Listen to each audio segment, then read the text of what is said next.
Hey guys, have you ever wondered what it's really like to buy a house in Seattle in 2022?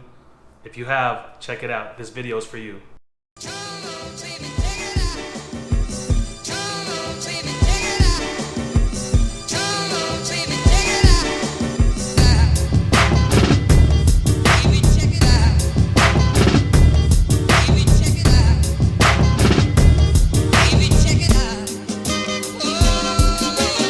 Hi guys, my name is Francisco Dictado with the Living in Seattle YouTube channel. I am a licensed real estate broker here in the greater Seattle area. So if you're thinking about moving or relocating, please don't hesitate to reach out to me and my team here. Call, text, email, write us a letter, whatever it takes. We've got your back when you're thinking about moving to Seattle. It's my goal to share with you what it's like to eat, live, work, play, and even sleep in Seattle, Washington. So stay tuned. I've got some really cool stuff coming your way, and I can't wait to jump into this video coming right up.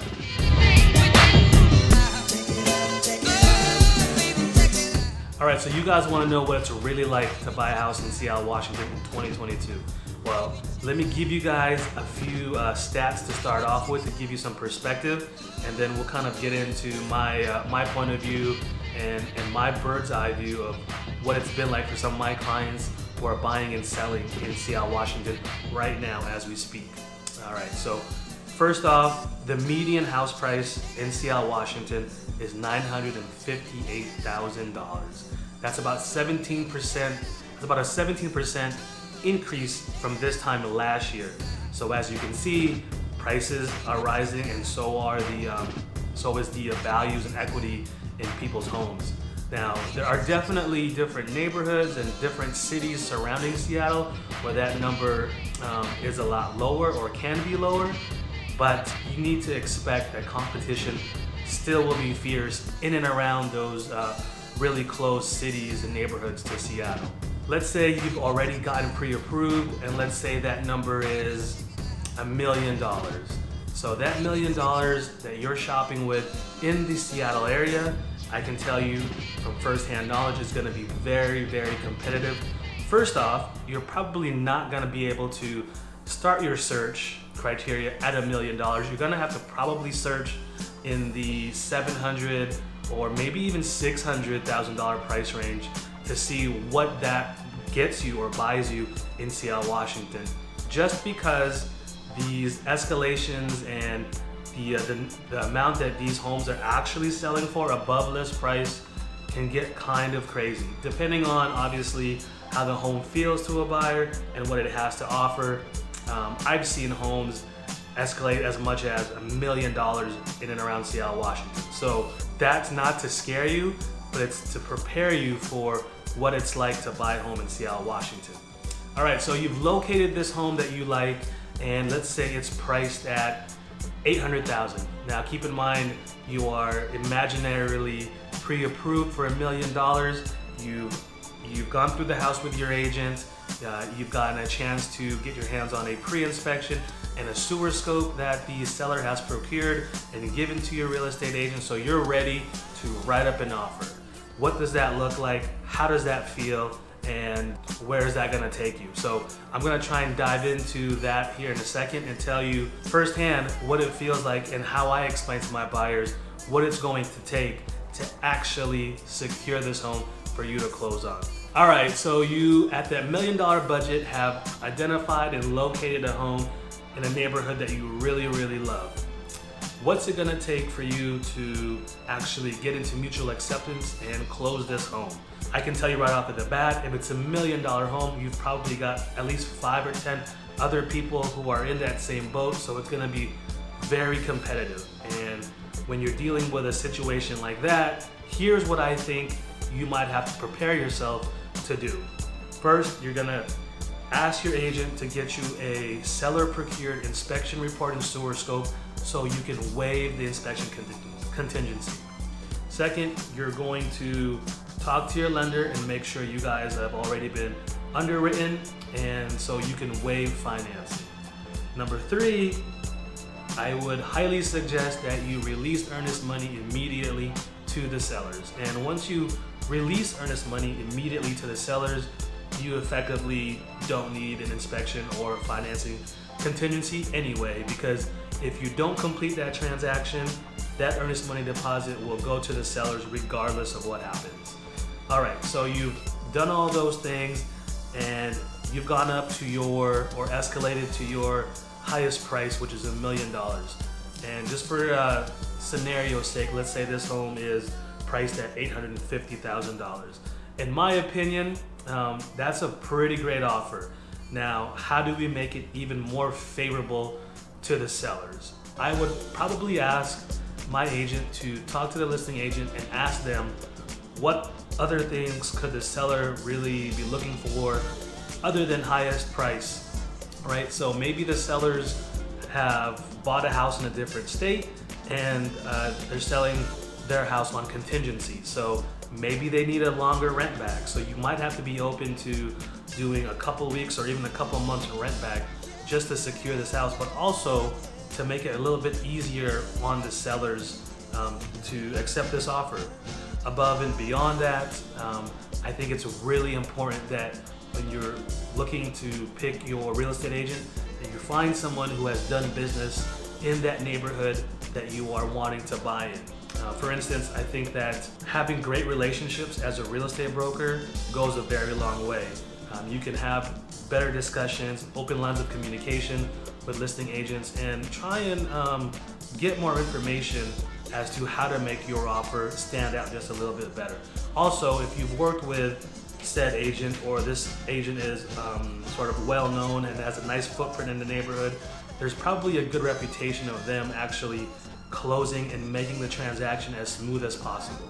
So I really believe in hiring someone, hiring an agent who is knowledgeable in the neighborhood you want to live in, but also is able to work with people in a team-oriented way to close a transaction.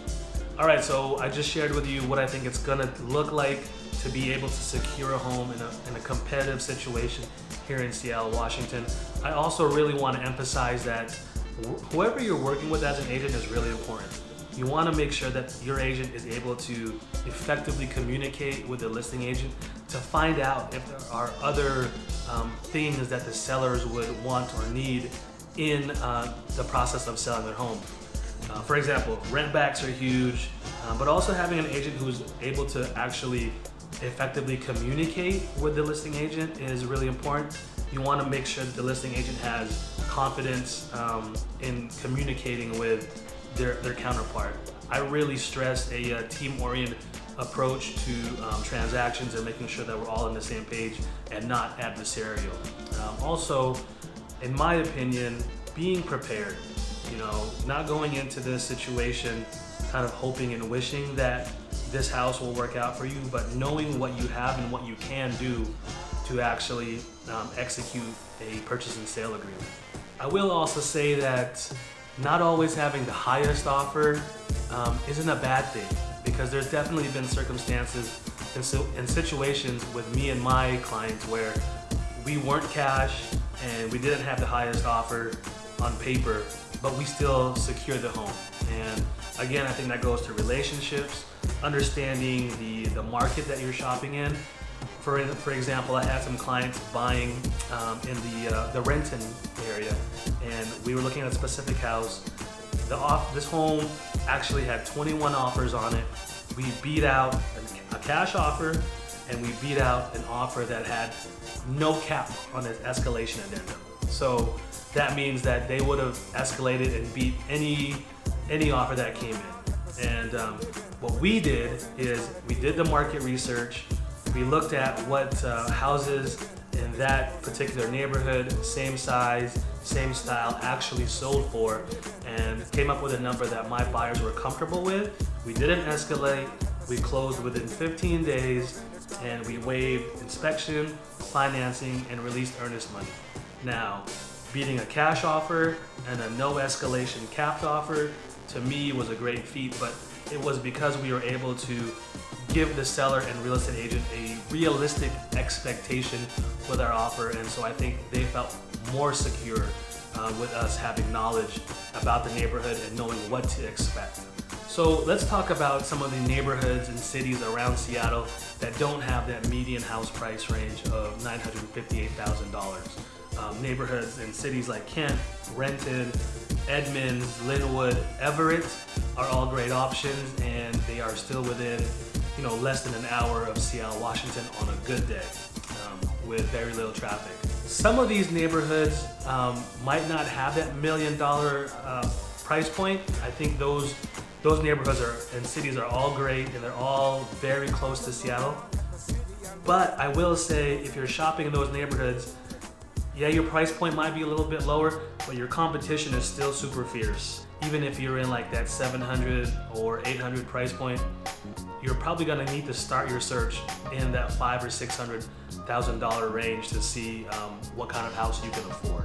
Might be a little bit cheaper to find housing in those areas, but I can almost guarantee you're gonna be in a competitive situation regardless of the price point. If you are shopping in the 700 price point and you're in those kind of outlying cities, you're still gonna be in a competitive situation.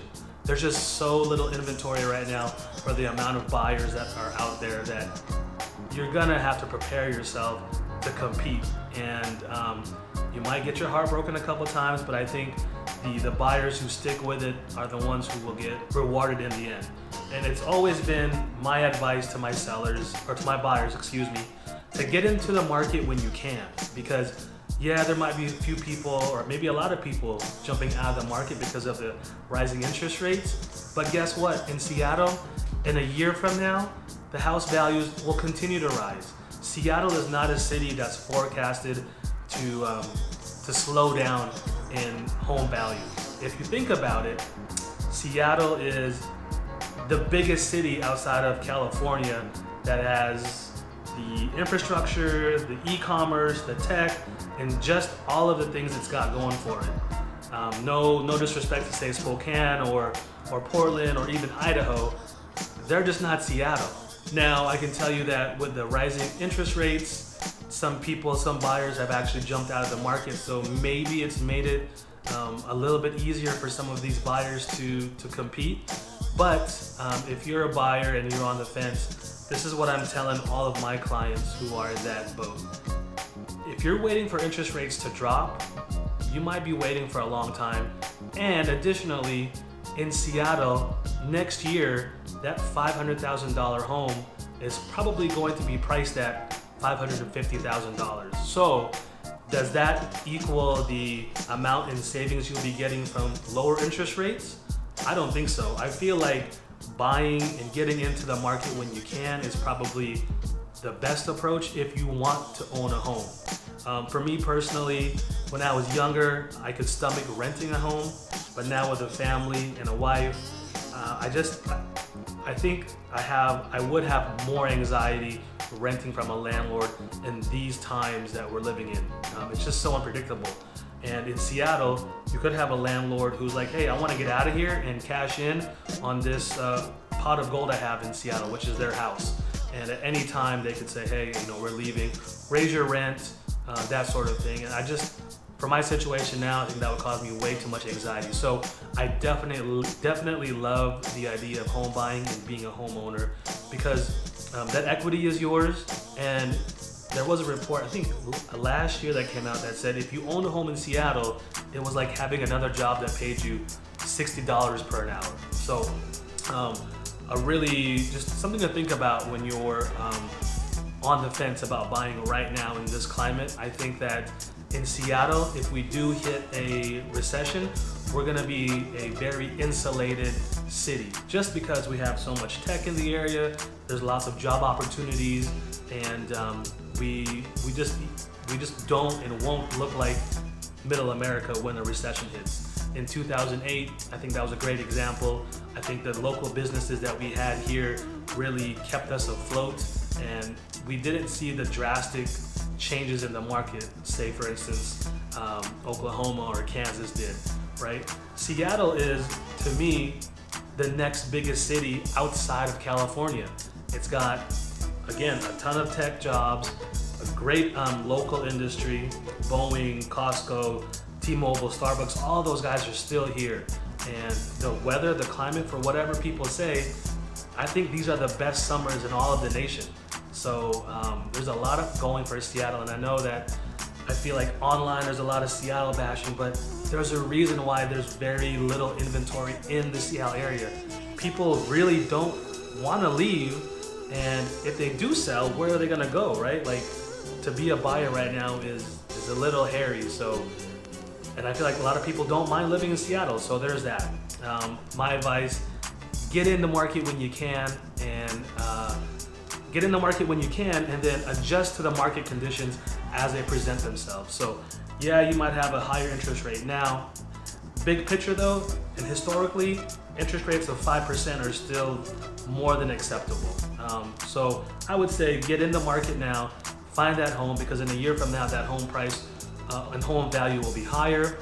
And then maybe in a year the rates drop, or maybe in 2 years the rates drop. So I would then go ahead and refinance. But in that year, 2 year time frame, you've owned a home, you've ridden yourself of the anxiety renting gives you, and you're taking advantage of the equity that's in your home, and then you don't have to go out there and shop again. So to me, investing in your home and buying a home now really is the play.